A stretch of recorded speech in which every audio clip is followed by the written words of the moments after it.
Shalom Bapak Ibu dan Saudaraku sekalian, jumpa kembali dengan saya. Hari ini kita memasuki persekutuan tengah minggu dan kita akan belajar firman Tuhan. Mari Bapak Ibu dan Saudaraku sekalian, sebelumnya kita akan berdoa dan nanti kita akan mendengarkan kesaksian pujian dari saudari kita, dari Agnes Liviana Dewi. Mari sebelumnya kita berdoa. Tuhan Allah kami yang ada di surga, kami bersama-sama berkumpul pada saat ini untuk bisa menaikkan pujian dan juga belajar firman Tuhan dan berdoa. Tuhanlah yang akan ada di tengah-tengah kami, yang mengajar dan menuntun setiap kami yang mengikuti persekutuan pada saat ini. Terima kasih Tuhan Yesus, di dalam nama-Mu kami berdoa. Amin. Mari Bapak Ibu dan saudaraku sekalian, kita menyaksikan persembahan pujian dari saudari Agnes.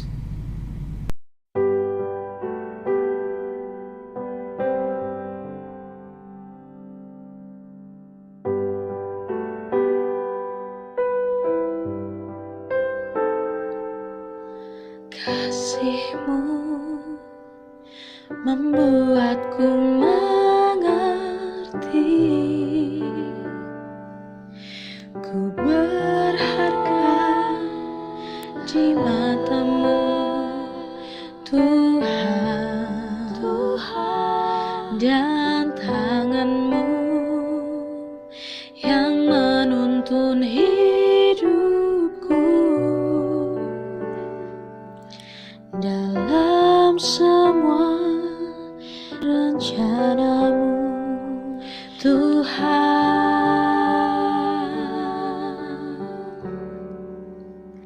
sungguh indah kasih-Mu,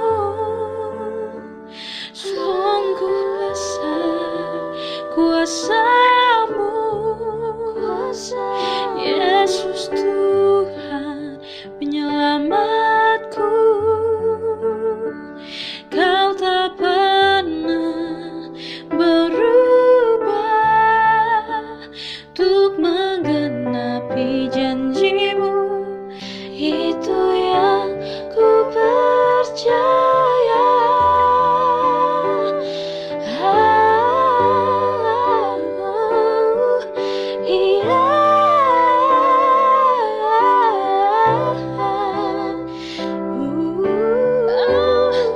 Yesus yang ku percaya, Yesus yang ku percaya, Yesus yang ku percaya.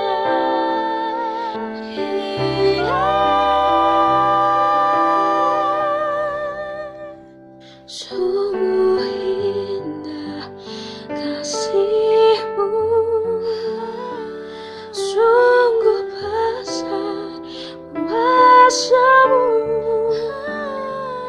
Yesus Tuhan penyelamatku. Kau tak pernah berubah,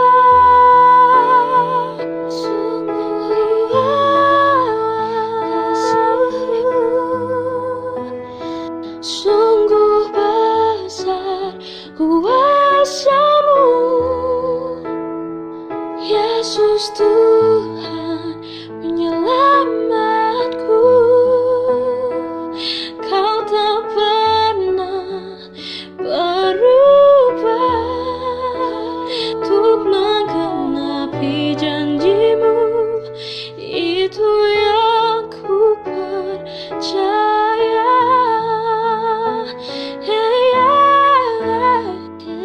Untuk menggenapi janji-Mu, itu yang ku percaya.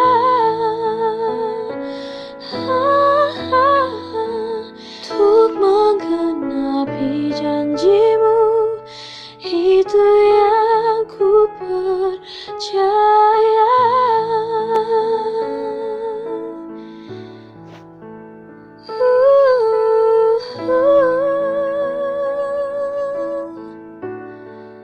Yesus yang ku percaya.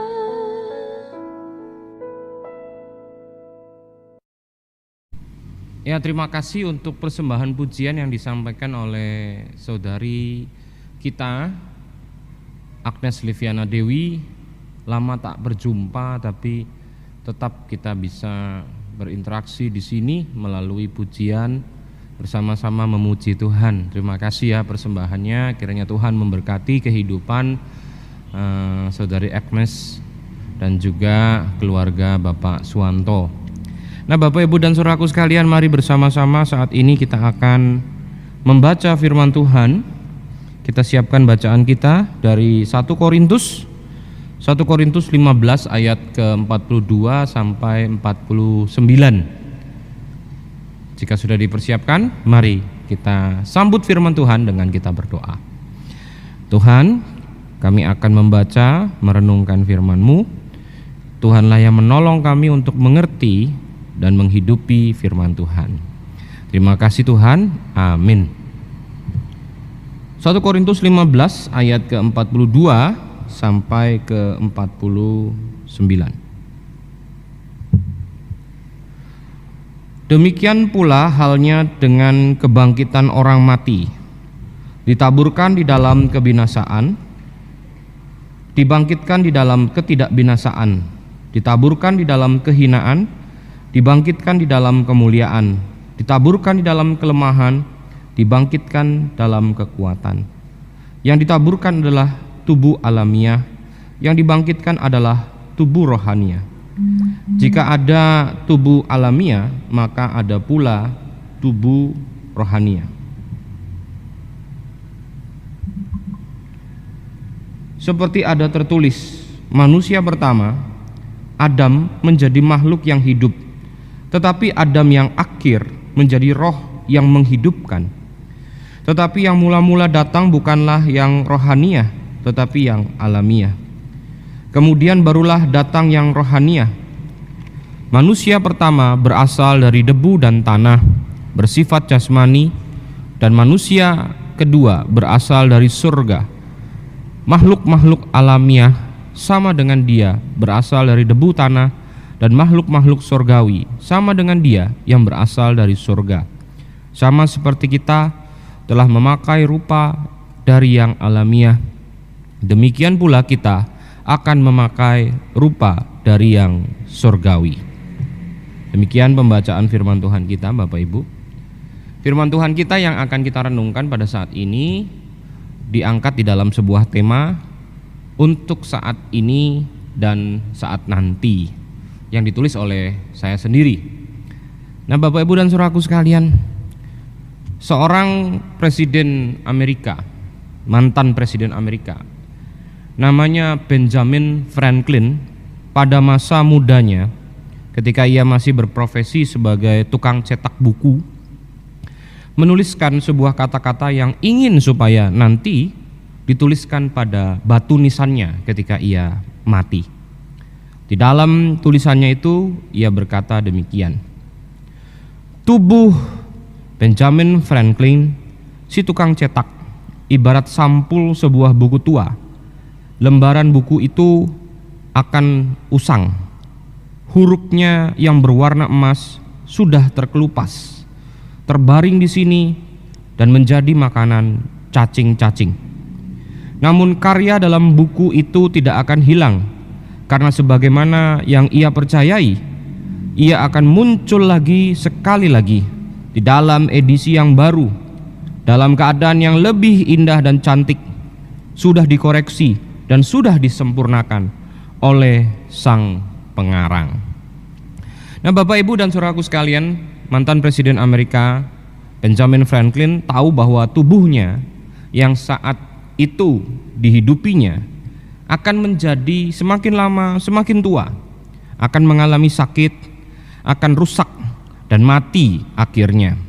Tapi nantinya Benjamin Franklin percaya bahwa ada kebangkitan orang mati, di mana tubuh tuanya yang rusak dan mungkin sudah mati akan dipulihkan dan disempurnakan oleh sang empunya dan sumber kehidupan, yaitu Tuhan. Itulah iman dan pengharapan Benjamin Franklin. Bagaimana dengan Anda dan saya?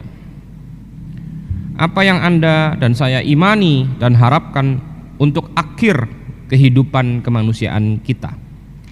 Bapak, Ibu, dan saudaraku sekalian, Rasul Paulus melalui surat Korintus yang sedang kita baca bagiannya saat ini mengajarkan kita juga soal kebangkitan. Di dalam bagian bacaan kita, itu merupakan bagian kecil dari pengajaran dan pembelaan Paulus yang cukup panjang lebar dijelaskan untuk menjelaskan adanya pergumulan jemaat mengenai kebangkitan. Jadi jemaat di Korintus menjadi sebuah jemaat yang tidak merasa penting menghidupi pengajaran kebangkitan di dalam seluruh kehidupan Kristen mereka. Mereka melihat bahwa kebangkitan adalah sebuah hal yang bisa dipinggirkan dari bangun ajar seluruh kekristenan. Nah, Paulus merasa bahwa pemandangan yang dimiliki oleh jemaat di Korintus itu adalah sebuah pemandangan yang berbahaya jika sampai nanti dihidupi, bahwa kebangkitan itu dan mengharapkan kebangkitan manusia pada akhir zaman itu adalah sesuatu yang sia-sia dan tidak menjadi penting. Kebangkitan itulah yang menjadi alasan kita menjadi percaya bahwa ada pengampunan dosa. Kebangkitan itulah yang menjadi alasan bagi para rasul pergi untuk memberitakan Injil, rela menderita di dalam dunia ini supaya orang percaya ada pengampunan dosa di dalam Tuhan Yesus yang kemudian sudah mati dan akhirnya menang atas dosa itu, sehingga pengampunan adalah sesuatu yang pasti karena adanya kebangkitan. Nah, Bapak, Ibu, dan saudaraku sekalian, Paulus juga pernah berkata, sia-sialah kamu menjadi percaya kalau kamu tidak melihat adanya kebangkitan di dalam Tuhan Yesus Kristus. Kalau dia tidak pernah bangkit, maka iman percaya kekristenan adalah kosong belaka. Nah, Bapak, Ibu, dan saudaraku sekalian, maka Rasul Paulus merasa penting sekali untuk melakukan pembelaan dan pengajaran yang benar harus ditanamkan di jemaat Korintus soal kebangkitan. Kebangkitan adalah alasan kita menyambut kematian dengan ketabahan dan bahkan sukacita. Artinya hidup di sini, di dunia ini hanya sementara. Nanti setelah selesai kehidupan di dunia ini, kita akan menyambut kehidupan kekal dalam kebangkitan. Jadi bagaimana mungkin kita tidak beriman dan berpengharapan akan adanya kebangkitan?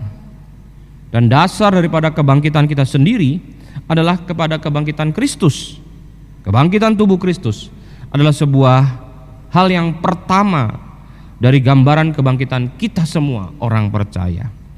Nah, jadi Bapak, Ibu, dan saudaraku sekalian, melalui bacaan firman kita saat ini kita mau diajak untuk memahami bahwa saat nanti akan kita jelang, bahwa akan ada kematian tetapi juga akan ada kebangkitan setelahnya, di mana kita dipulihkan, disempurnakan di dalam Tuhan Yesus Kristus. Percayalah itu. Sehingga Bapak, Ibu, ketika menjalani kehidupan di muka bumi ini, jangan jadikan kehidupan di muka bumi ini sebagai tujuan utama terakhir daripada kehidupan kita. Karena kita tahu hidup di dunia ini hanya sementara, ada kehidupan kekal setelahnya. Melalui kebangkitan kita menyongsong itu semua. Nah, tetapi Bapak, Ibu, dan saudaraku sekalian, dalam kesempatan saat ini saya juga mau mengajak kepada kita, Bapak, Ibu, dan saudaraku sekalian, bahwa perlu kita pahami bahwa pembicaraan Rasul Paulus soal kebangkitan di dalam bagian pasal 15 dalam surat Korintus ini jangan kita pisahkan daripada seluruh bagian surat yang dituliskan oleh Rasul Paulus kepada jemaat di Korintus. Di dalam pasal-pasal awal dari surat Korintus ini, Paulus mengajak kepada kita untuk memahami bagaimana kita menjalani kehidupan persekutuan yang harus didasarkan kepada kasih dan harus berbagi kasih, dan membuang segala pementingan diri dan menghindari roh-roh pemecah yang terjadi di dalam kehidupan orang-orang Korintus. Lalu juga di dalam bagian-bagian awal surat Korintus itu, Paulus juga menjelaskan tentang bagaimana orang-orang Korintus harus menjaga kekudusan tubuhnya, jangan sampai dicemari, jangan sampai dirusak oleh kehidupan yang cabul. Dan bagaimana kehidupan beriman janganlah menjadi sebuah kehidupan beriman yang egois, yang mempertimbangkan hanya iman kita sendiri tanpa mempertimbangkan iman orang lain, khususnya dalam hal soal makanan bekas persembahan berhala, yang mungkin saja untuk orang yang imannya masih bertumbuh dan masih kecil itu menjadi sanksi dan membuat syak di dalam hati mereka. Maka seorang yang punya iman yang sudah bertumbuh, berkembang dan lebih besar lagi harus memperhatikan iman orang lain yang masih kecil, yang masih bertumbuh. Jangan sampai menjadi syak kehidupan beriman kita untuk kehidupan beriman orang lain. Nah, Bapak Ibu dan Saudaraku sekalian, itu banyak nasihat Paulus di dalam surat Korintus di awal-awal pasal dituliskan. Nah, apa artinya semua nasihat-nasihat praktis itu dengan persoalan kebangkitan yang dituliskan oleh Paulus di pasal ke-15? Paulus ingin mengajak kepada kita bahwa siapa yang beriman dan berpengharapan soal kebangkitan perlu juga memahami bahwa hidup kebangkitan dimulai dengan hidup yang sedang kita jalani saat ini, yang harus dijalani dengan baik. Jadi jangan kita berharap bahwa saat nanti kita akan menerima kebangkitan dan kekekalan, tapi lalai mengerjakan kehidupan saat ini. Seperti tema kita, untuk saat nanti, untuk saat kini. Maka mari kita kerjakan, bahwa kita harus mengerjakan kehidupan kita saat ini dengan sebaik-baiknya. Hidup menjadi orang Kristen yang taat, setia, beriman, bertanggung jawab, menyatakan kasih, sehingga ketika kita boleh memelihara kehidupan kita saat ini, maka kita akan menyongsong kehidupan saat nanti, menerima kebangkitan di dalam Kristus Tuhan, dan hidup di dalam kekekalan dan kesukacitaan yang tidak pernah berakhir bersama dengan Tuhan yang kita layani selama hidup ini. Kiranya Tuhan memberkati kita dan menolong kita untuk memelihara kehidupan kita di saat ini, untuk mencapai kehidupan kita di saat nanti, dibangkitkan dan hidup dalam kekekalan. Tuhan memberkati kita. Amin. Mari Bapak Ibu dan Saudaraku sekalian, kita menaikkan doa kita. Tuhan, hari ini kami belajar dari tulisan Rasul Paulus kepada jemaat di Korintus, pasalnya yang ke-15, berkisah tentang kebangkitan. Kebangkitan merupakan sesuatu hal yang sangat penting, sangat berarti dalam kehidupan kami. Sebab dengan adanya kebangkitan, maka kami memiliki harapan di dalam perjalanan kehidupan kami. Bahkan kebangkitan yang akan kami terima itu juga merupakan sebuah keadaan yang dimulai daripada kebangkitan Tuhan Yesus. Kebangkitan Tuhan Yesus memberikan kepada kami kepastian bahwa ada pengampunan dosa, bahwa ada keselamatan, sehingga tidak mungkin melepaskan pemahaman dan pengajaran kebangkitan dalam diri kami. Sebagai orang Kristen, kami harus mengimani akan adanya kebangkitan setelah kehidupan ini. Dan kami juga belajar, kami bukan hanya mengharapkan kebangkitan, tapi lalai untuk mengerjakan kehidupan saat ini. Saat ini menjadi penting. Bagaimana kami hidup, beriman, setia, menyatakan kasih, itu juga harus kami pelihara kehidupan di saat ini, supaya dengan kami hidup yang baik di saat ini, saat nanti, ketika kami mengakhiri kehidupan di dunia ini, maka kami akan memiliki kebangkitan dan hidup bersama dalam kekekalan, dalam kesukacitaan, dalam Tuhan Yesus Kristus. Terima kasih untuk firman-Mu yang telah Engkau berikan kepada kami. Saat ini kami berdoa untuk keadaan kehidupan kami yang penuh dengan segala keadaan yang kami tempuh. Mungkin ada pergumulan, ada keadaan yang pelik, dan berbagai macam godaan kehidupan, dan semua permasalahan-permasalahannya. Kami mau yakini bahwa kami mampu melalui semua itu bersama-sama dengan Tuhan. Biarlah Tuhan selalu menjadi andalan kehidupan kami, dan kami boleh melalui segala keadaan kehidupan kami yang penuh dengan pergumulan dan permasalahan dan menang bersama-sama dengan kuasa nama Tuhan. Dan kami saat ini sudah memasuki hari yang semakin mendekat kepada Pentakosta, hari peringatan akan turunnya Roh Kudus. Dengan kami mau terus berdoa, terus belajar firman Tuhan dalam masa-masa hari-hari penantian kepada Pentakosta, maka kami menunjukkan, kami menghargai akan Roh Kudus Tuhan yang diberikan bagi kami. Biarlah kami sambut, kami jelang hari raya Pentakosta itu dengan kami rajin bersekutu, berdoa bersama. Terima kasih Tuhan Yesus, inilah doa kami yang kami panjatkan kepadamu. Amin. Demikian persekutuan tengah minggu kita bersama. Besok masih ada renungan-renungan harian yang lain yang akan disampaikan oleh saya sampai kepada hari Pentakosta. Maka ikuti terus Bapak Ibu dan saudaraku sekalian, perjumpaan, pertemuan, persekutuan, renungan harian yang diselenggarakan pada hari-hari menjelang Pentakosta ini. Kiranya Tuhan memberikan kekuatan, kesehatan buat kita untuk bisa menyambut hari Pentakosta, datang beribadah memperingatinya pada tanggal 23 besok. Sekali lagi saya ingatkan, undu-undu akan kita kumpulkan tidak tepat kepada hari Pentakosta itu sendiri, tapi kita akan geser ke tanggal 30 Mei pada hari raya Minggu Trinitas. Tuhan memberkati kita. Amin.